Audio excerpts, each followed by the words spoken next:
Yes ये बताइए कि जब टीटीवी से मुज़ाकरात हो सकते तो अल्ताफ़ हुसैन से क्यों नहीं? देखें, ये मुश्किल सवाल है। अल्ताफ़ हुसैन से मैं स्टूडेंट लाइफ से जानता हूँ उनको, और ये सवाल आजकल अभी आप सोशल मीडिया पे बड़ा चलाएंगे।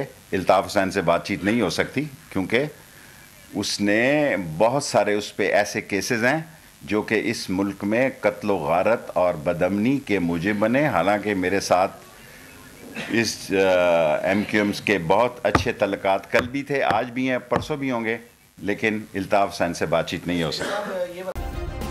सब्सक्राइब करें और बेल दबाएं ताकि कोई खबर रह न जाए।